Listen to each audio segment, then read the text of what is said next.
नमस्कार दोस्तों, स्वागत है आप सभी का हमारी यूट्यूब चैनल रत्नाकर क्लासेस में। तो आज का हमारा लेक्चर 2 रहेगा बिलियन नाम का जो चैप्टर है। तो आज हम पढ़ेंगे बिलियन के प्रकार के बारे में। तो आइए देखते हैं। सबसे पहले लिखा है बिलियन की भौतिक अवस्था। देखिए, बिलियन की जो भौतिक अवस्था के आधार पर बिलियन का वर्गीकरण पढ़ेंगे। ठीक है, आइए देखिए, यहाँ पर बिलियनों के प्रकार लिखे हुए हैं। यहाँ पर बिलियन की जगह विलायक होगा। विलायक की भौतिक अवस्था क्या? देखिए, ये विलायक है, तो विलायक की भौतिक अवस्था के आधार पर होगा। इस पर थोड़ा सा करेक्शन रहेगा, इसमें बिलियन की जगह विलायक हो जाएगा। तो आइए देखते हैं। तो देखिए, ये टेबल है, एक छोटी सी एनसीईआरटी से हमने कंप्लीट किया है। तो एनसीईआरटी कोशिश करते हैं जितने भी एनसीईआरटी के कंप्लीट पॉइंट्स हैं उनको नोट किया है यहाँ पर।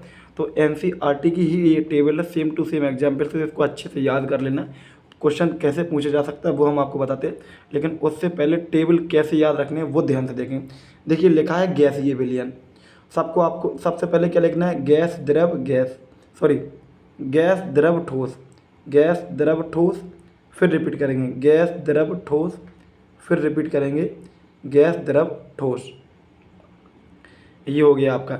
इसके बाद देखिए, ध्यान से देखेंगे, यहाँ पर देखिए लिखा है गैस और दोनों में लगा है डॉट डॉट, यानी कि इसका मतलब आप समझ पा रहे होंगे, सेम है। यानी कि अगर विलायक गैस है तो सॉल्यूशन आपका कैसा हो जाएगा? विलयन, गैसीय विलयन। मतलब क्या बोला हमने? अगर विलायक गैस है तो विलयन का प्रकार कैसा हो जाएगा? गैसीय। विलायक गैस है और विलय कुछ भी हो, चाहे गैस हो, चाहे ठोस हो, चाहे द्रव हो।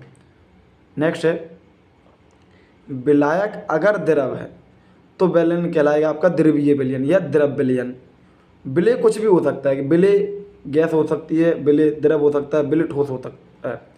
नेक्स्ट है, अगर विलायक ठोस है तो कहलाएगा आपका ठोस विलयन। विलय क्या होगा? विलय कुछ भी हो सकता है। देखिए, तीन ही पदार्थ की तीन अवस्था होती हैं, चाहे सॉलिड लिक्विड और गैस। अगर सॉलिड विलायक हो गया तो सॉलिड विलय भी हो सकता है, लिक्विड भी विलय हो सकता है और गैस भी विलय हो सकता है। तो इस तरीके से कोई सा भी हो सकता है। अब हम देखेंगे एग्जाम्पल। देखिए, दोनों अगर गैस हैं, विलायक भी और विलय भी। एग्जाम्पल, दो गैस का मिश्रण भी आप लिख सकते हैं। यहाँ पर ऑक्सीजन और नाइट्रोजन गैस का मिश्रण लिखें, आप दो गैसों का मिश्रण भी लिख सकते हो। अगर विलायक गैस है और विलय अगर द्रव है तो देखिए, विलय यानी कि क्लोरोफॉर्म में नाइट्रोजन गैस का मिश्रण।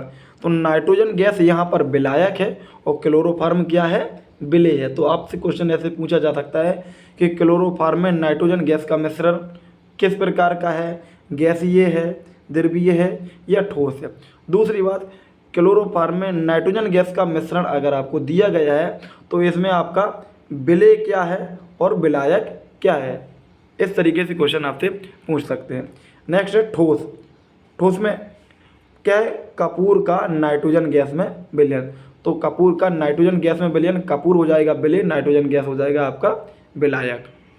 नेक्स्ट है द्रव विलयन। तो यहाँ पर तीनों में रहेगा, विलायक क्या रहेगा? द्रव रहेगा। तो जल में घुली हुई ऑक्सीजन। देखिए, इसके एग्जाम्पल बहुत आसानी से आप याद कर सकते हैं। अगर जल में द्रव का देखें तो देखिए, इसके एग्जाम्पल किस प्रकार के याद कर सकते हैं वो देखिए। देखिए, द्रव तो है ही आपके तीनों में। द्रव विलायक में रहेगा, विलय, गैस, द्रव, ठोस हो सकता है। तीनों को लाइन से याद करना है। जल में घुली हुई ऑक्सीजन, तो यहाँ पर ऑक्सीजन क्या है? विलय। विलायक क्या है? जल। दूसरा, फिर से जल में घुली हुई एथेनॉल। एथेनॉल यानी कि ये जो एथिल एल्कोहल है उसकी बात कर रहा है, एथेनॉल IUPAC नाम है। जल में घुला हुआ ग्लूकोज, तो ग्लूकोज क्या है? विलय। तो तीनों चीज़ें जल में हैं। कैसे? तो अगर द्रव है, द्रव जल होता है हमारा। जल में अगर गैस का बनाना है तो ऑक्सीजन घोल दूँ, जल में द्रव का बनाना है तो जल में जल ही घोल दूँ या जल में एथेनॉल घोल दूँ, जल में ठोस का बनाना है तो ग्लूकोज का भी आप एग्जाम्पल लिख सकते हो। ठीक है, तो अब हमें एग्जाम्पल देखेंगे ठोस विलयन के बारे में। तो ठोस में देखिए, विलायक तो ठोस ही रहेगा, विलय गैस हो सकती है, विलय द्रव हो सकता है, विलय ठोस हो सकता है।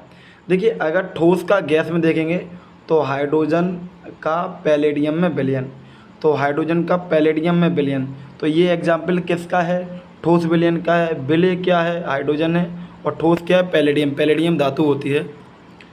नेक्स्ट है द्रव ये पारे का सोडियम के साथ विलयन। तो पारा मरकरी को बोलते हैं Hg, जिसको लिखते हैं Hg। पारा एक अकेली ऐसी धातु है जो द्रव अवस्था में पाई जाती है, इसको याद रखना आप। नेक्स्ट है ठोस का तांबे का सोने में विलयन। तांबा यानी कि Cu होता है और सोना यानी कि Au होता है, इन दोनों का आपस में मिश्रण, ठोस का ठोस में मिश्रण, ठीक है, ये होता है। अब देखिए यहाँ पर लिखा है एक विलेता, ये इम्पोर्टेंट है बोर्ड एग्जाम के पॉइंट ऑफ व्यू से, तो ध्यान से सुने ये क्या लिखा है।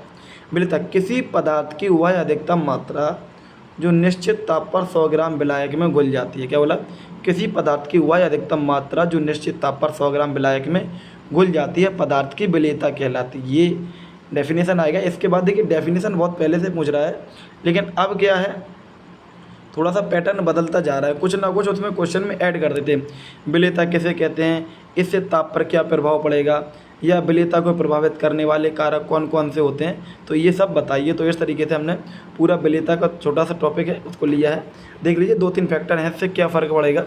तो विलेयता की ये कोई डेफिनेशन। अब है विलेयता को प्रभावित करने वाले कारक। तो पदार्थ की विलेयता ताप, विलेय तथा विलायक की प्रकृति पर निर्भर करता है, यानी कि विलेय और विलायक किस तरीके के होंगे उस प्रकृति पर निर्भर करेगा कि वो कब घुल रहे होंगे, कब नहीं घुल रहे होंगे। तो ये सब देखते हैं, जल में घुल जाते हैं। देखिए पहला लिखा है ताप। आइए अब हम अगर ये बात यहाँ पर बस ये है, ये नाम लिएगा कि किससे उसको फ़र्क पड़ सकता है, विलेयता बढ़ सकती है या घट सकती है। देखिए पहला फैक्टर है ताप। जो पदार्थ जल में घोले जाने पर ऊष्मा अवशोषित करते हैं, यानी कि जल में घोले जाने पर उन्हें ऊष्मा की ज़रूरत होती है, उनकी विलेयता ताप बढ़ाने के साथ बढ़ती है। जो पदार्थ जल में घोले जाने पर ऊष्मा मुक्त करते हैं उनकी विलेयता ताप बढ़ाने से घटती है। देखिए इसको एक एग्जाम्पल समझिए। यहाँ पे एग्जाम्पल लिखें पहले इनको। KNO3 ग्लूकोज शर्करा, इनकी विलेयता बढ़ती है, और कैल्शियम सल्फेट, कैल्शियम हाइड्रोक्साइड, इनकी विलेयता घटती है। आपने चूने का नाम सुना होगा, गांव वगैरह में जो कच्ची दीवारें होती हैं आपने देखी होंगी, उनमें इसका क्या किया जाता है, इसको विलय करके दीवारों में लगाया जाता है, जिसको लीपना बोलते हैं या जो भी बोलते हैं। दीवारों में इसकी पुताई की जाती है। अब देखिए होता क्या है, अगर आपने इसको विलय करके देखा है तो आप देखेंगे जिस बर्तन में भी डालेंगे ये हीट उत्सर्जित करता है, तो वो बर्तन गर्म हो जाएगा। मतलब ऐसे पदार्थ जो ऊष्मा उत्पन्न करेंगे और उसमें फिर से अगर आप ताप दे रहे हैं तो उनकी विलेयता घट जाएगी। ऐसे ही आपका होता है कैल्शियम सल्फेट, ठीक है। तो जिनकी जो ऊष्मा उत्सर्जित करते वो ताप बढ़ाने पे विलेयता घटा देंगे, और जो जिन्हें ऊष्मा की ज़रूरत होती है, जो ऊष्मा अवशोषित करते हैं, उनकी ताप बढ़ाने से विलेयता बढ़ जाती है। नेक्स्ट है विलेय और विलायक की प्रकृति। तो विलेय और विलायक की प्रकृति में देख लीजिए क्या लिखा हुआ है। ध्रुवीय विलेय पदार्थ। देखिए ध्रुवीय अगर आप नहीं जानते तो बस इतना ध्यान रखें, पोलर जिनमें जो आयनों में टूट जाए या H+। देखिए ध्रुवीय और अध्रुवीय एक विलायक जो होता है वो फर्स्ट ईयर का टॉपिक है, लेकिन आप यहाँ थोड़ा सा इसको ध्यान से समझ लीजिए। ध्रुवीय विलायक क्या होते हैं, जो आयनों में टूट जाए वो ध्रुवीय विलायक होते हैं, ऐसा समझ लीजिए बस आप। तो ध्रुवीय विलेय पदार्थ ध्रुवीय विलायक में घुलते, मतलब सेम टू सेम।